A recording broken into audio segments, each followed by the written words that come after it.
So you walk out into your yard, you're looking at your dock doors and you see all your doors are completely full. And you're looking at your schedule, you're looking at what you need to get in and out of your facility, and you're seeing that you are not getting the throughput you want, but you're looking and it's just full. How can you possibly get any more in there? You think you're at max capacity. What's the next steps? We're gonna go to weekends, we're gonna go night shifts. How are we gonna get past this? And maybe that still doesn't even fix it. The problem isn't what you're looking at. The problem is actually that you have too much congestion, and we're going to look at 4 ways to fix that congestion and get faster throughput through your dock doors. The first one we're going to look at is finding your bottlenecks. Now you're walking around, you're looking, you're like, how is it possible to get any more throughput through this facility? And that's really the big question. So by stabbing in the dark, you're never going to get to where you want to be. What you need to start looking at is stats and facts and KPIs of what's happening at that facility. What we're going to look at is 6 metrics. The first one is turnarounds at each dock door. So you're going to look at each dock door, start calculating how many times you're getting trucks in and out of that door. Now, there's 2 parts to this. One is you're going to look at, how many times we're going, how we're utilizing those dock doors. But the other thing you're going to start seeing is how much maintenance you're going to have at each dock door. If you're always telling the drivers to go to dock 1, 2, 3 sequential, those first X amount of docks are going to get beaten up the quickest. Your last 2 docks are going to not have as much traffic, therefore less wear and tear. And what you really want to do is make sure you're spreading those loads out so you don't have those maintenance burdens, and it's going to start closing down dock doors. So you might see that one dock door isn't being utilized as much because you have different durations and different loads, and you're not fitting them in as the same level as the other dock doors. And you're going to start seeing that, you're going to start seeing these patterns. So even having just a quick grid of how quick and how many times you're turning over per hour or per 30 minutes, whatever that looks like, and start comparing them, and you're going to start seeing some gaps there. The second side you're going to look at is turnaround time. This one is really, really important because it's going to give you an idea of how long it's taking to get your trucks in and out of your facility. Now, this seems pretty basic and it seems like everyone should know this. I talk to hundreds and thousands of companies a year, and they have no idea how long it takes to turn a truck around or what the average is. That right there, you can start looking at, okay, are we actually even close to what those numbers look like? And this is your first baseline level of what you should be looking like for throughput at your facility. So now that you have your turnaround time, the third side you're going to look at is dwell time. So your turnaround time is how long it's taking start to finish when they get on the facility to checking out, getting off the facility. The problem you have is, are they there getting loaded or unloaded the whole time? And the answer is no, they're not. So you're going to have dwell time as your third stat you're going to look at. What you're trying to look at is how long that truck is sitting idle once they checked into the facility and they're not getting loaded or unloaded. That can include paperwork that they have to figure out, or who they had to talk to get those numbers that your team needs to check against. All that adds towards that dwell time because you're not actually physically touching that truck. Now you want to drive that number low. That number also, you want to see how much dwell time you have in the day, because that is something you want to start lowering, by 20, 30% each week or each month, whatever that looks like and what's realistic. Once you start getting that dwell time lower, what's going to happen is your turnaround time is going to be lower, which means that you're going to have more trucks coming in and out of your facility. The other thing you start looking at is dwell time based on each load type. So you have different loads coming in, and what happens when they get into the facility and when you have to start looking at those loads. You might need to check on different licenses, different information that's needed. You might have to isolate certain loads. So that all adds up to how long those loads are taking, and it's not even part of the loading or unloading time. So looking at dwell time overall is super important, but you also should be looking if you have certain types of loads that are going to certain areas or certain dock doors being used for a certain type of load.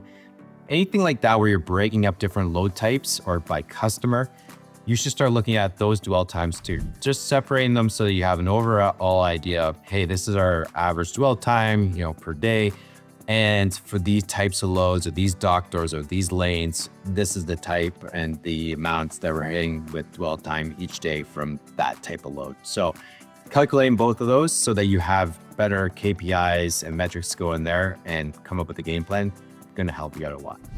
The 3 other things you want to check are loads that are coming in that are incurring detention or demurrage from loads sitting there. So it goes back to dwell time from before. If your dwell time's going up and it's going higher, odds are you're gonna have trucks sitting there waiting for you then to load or unload.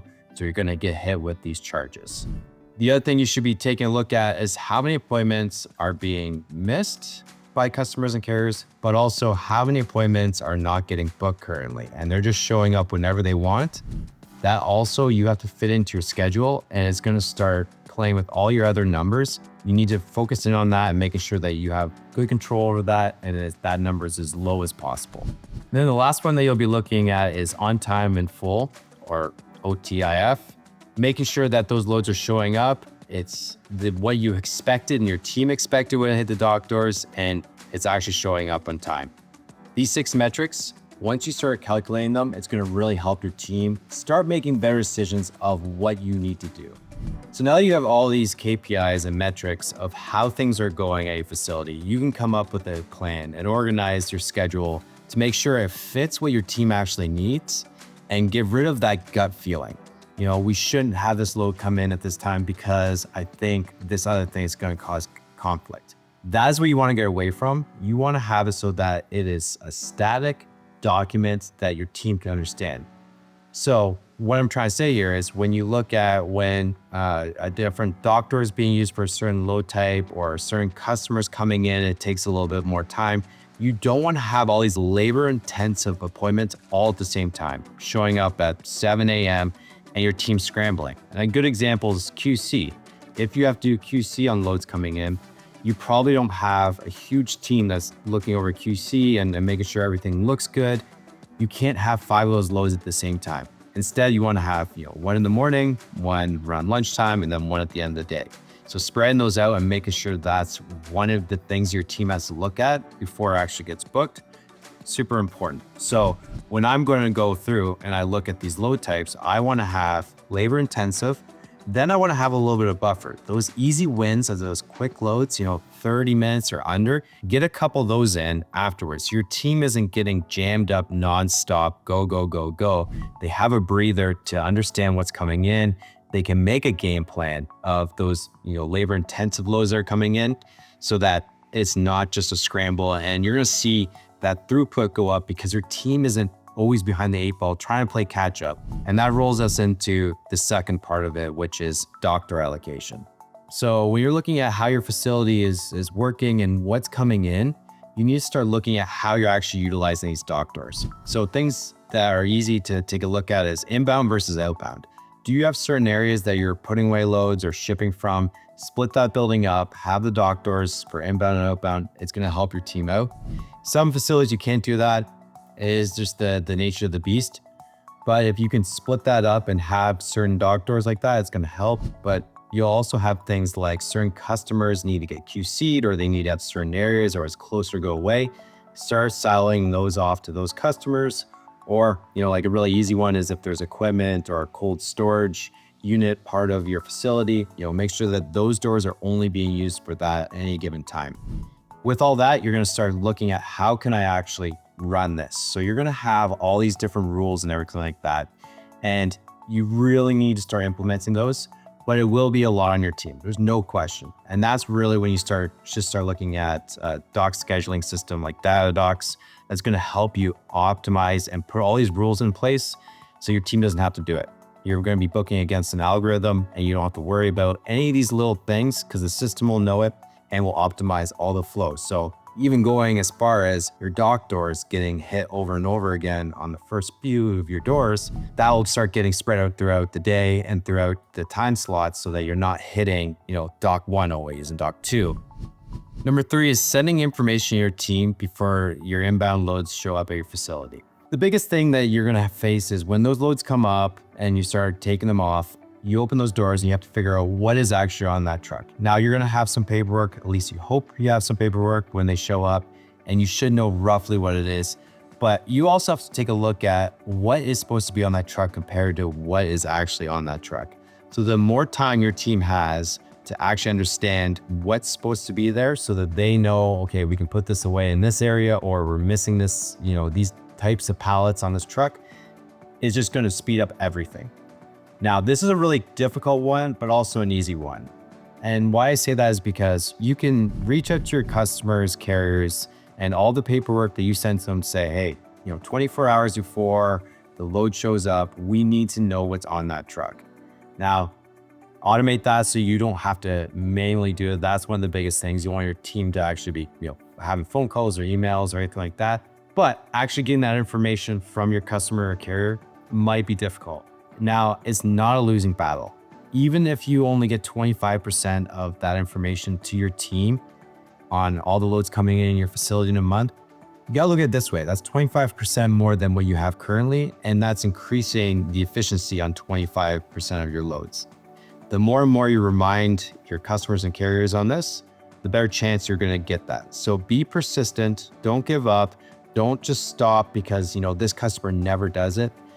Have those conversations and tell them why. Make sure they understand it's not for me to nag you. I know it's just, you don't like these conversations, but by doing this, I get your load out of my facility quicker. We don't have to deal with that detention or demerge or any of those conversations, and it just helps out everyone at the end of the day. The last step is provide outbound loads with ETAs.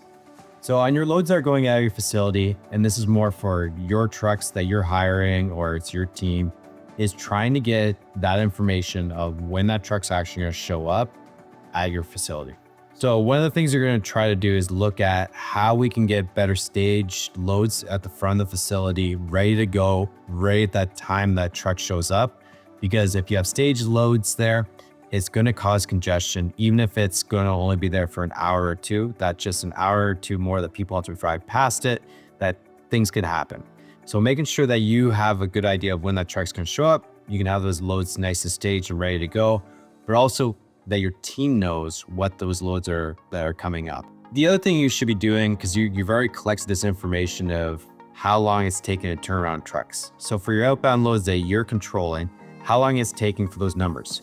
You should be taking a look at those different load types by person, by dock door, and seeing what those averages are.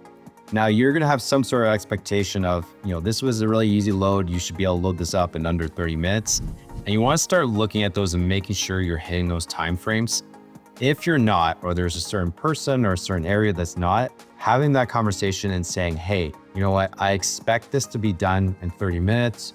Everyone else, or this is what we've been able to do in the past, what's going on, whether some of the issues going on, but that's our expectation.